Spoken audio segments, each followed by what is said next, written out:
can't get enough of that vitamin D3, right? Yes, you can. In fact, you can get too much, way too much. It can actually kill you.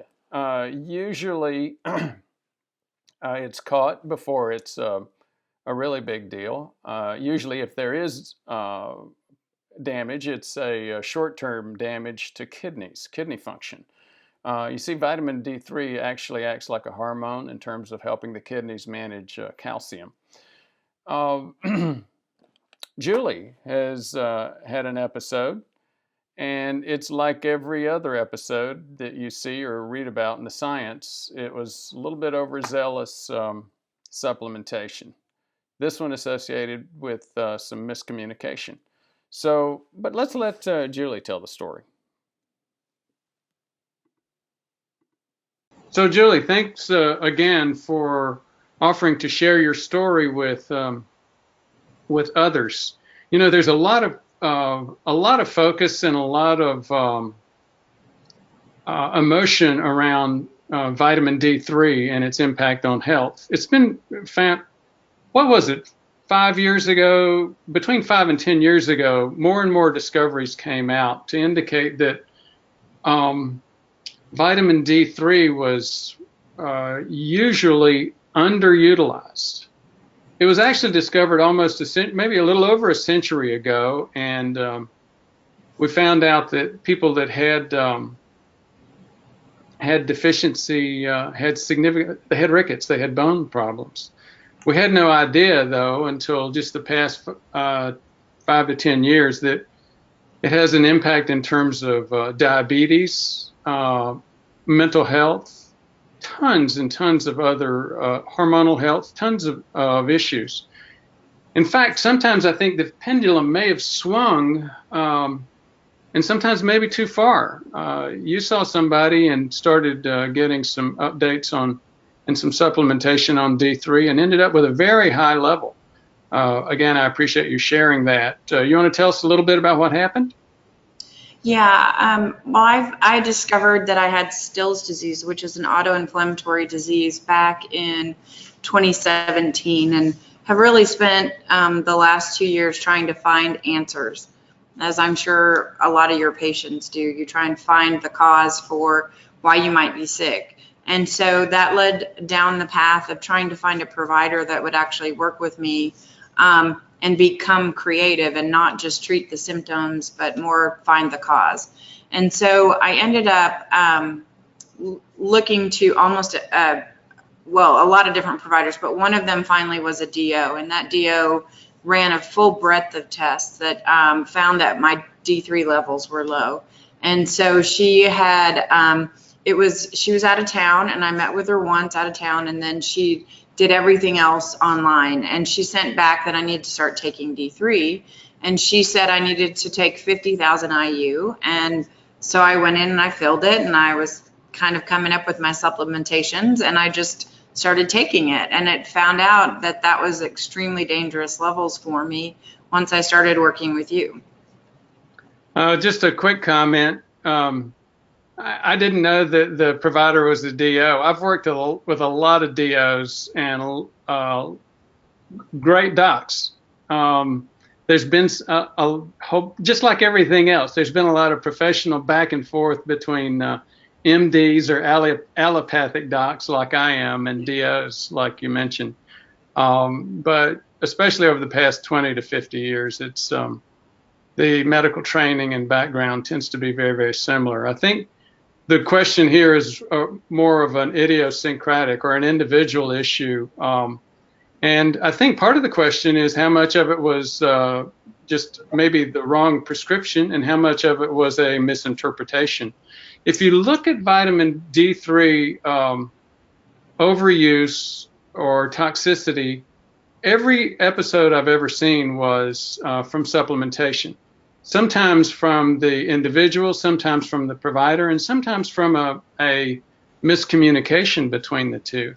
So how often, was this an oral pill of 50,000 units? It was. She carried a broad line of products in her office, and this was something that she sold to me kind of at checkout and just as a recommended product. and just kind of sold that to me. At the same time, I think she sold me some DHEA and then a CoQ10 product. How often were you taking the 50,000 units? Well, I didn't really get any guidance, so I was taking it every day. So was really supplementing heavily, and of course really didn't know the downside risks of that. But whether she was giving that to me or I was taking it myself, I can tell you I had no knowledge of what was right or what was a good level and what I really needed. My guess at this point is that it was probably a miscommunication, because 50,000 units, I mean, it is a lot, but I've seen it given quite often on a once a week basis, especially to get somebody caught back up, not once a day. What kind of levels did you get to? I would say I've heard from some of the people doing my testing that it was probably within a week or two of permanent kidney damage. Yeah, so. you've been seeing Charlene, and Charlene and you and I got together and did some review on some of the labs, and I think I remember. Do you mind me giving you the number? Quoting that? I don't mind at all. No, that's fine. It was very high. It got up to 178. I was prepping for the Orlando Health Summit, and that number came through. It's called a panic value, a value that's too high and could impact your health. I saw that. We had tons of things going on. We had to drop everything and make sure that Charlene got to you. So that's maybe some of the backstory that you are not aware of. I asked Charlene to call you, let you know the seriousness of this, ask you to stop taking any, and then we would start repeating the vitamin D levels until we got them down to a better level. When you and Charlene and I last talked, I believe your number was down to like, what, 125? Right around 125, yeah. Now, a lot of people would say that 125 is a safe level. I tell you, in terms of review of the science and the literature, I've seen some toxicities as low as 109. So as I've advised you, I'd still like for you to stay off of the supplementation until we get to between 60 and 80.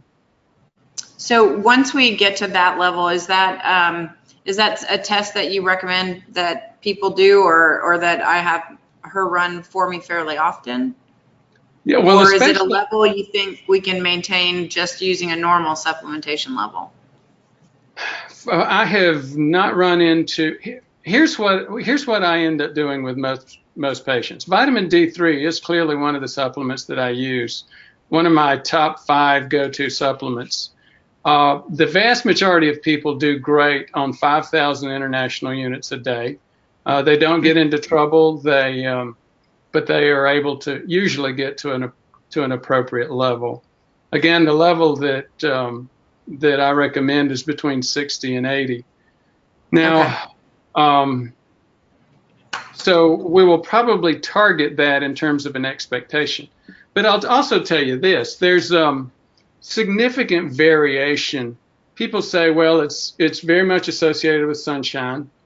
And theoretically, at least, it is. But you know that line between I think it's like San Diego and northern Florida. Everybody says if you're below that line, you don't have problems. And if you're above the line, you do.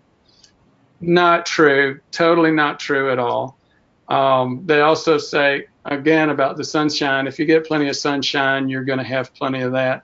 I'll have husbands and wives who have the same level of exposure. She's got fine D3, he doesn't. So there's a lot of internal variation we have on our metabolism. There are people, I actually just did a video. There was a study that came out recently, just a couple of days ago, from Tufts University, and it was published in the Annals of Internal Medicine. And what they said was, don't take any supplements, get everything through food. I don't agree with that either. In fact, when you look at their study, they did a fatal flaw. They basically looked at all-cause mortality, and all-cause mortality is way too high of a bar for almost every prescription medication and any supplement. So they're just never going to show that. So bottom line, yes, we do need to supplement with it. The usual number is going to be about 5,000 units a day. This was just a quick video to make sure, number one, that we were able to catch some of the key points. And unless you have other things to add to this, we'll go ahead, sign out on this one, use that as the summary video, and then do the full video in just a minute. Sounds great. Thank you.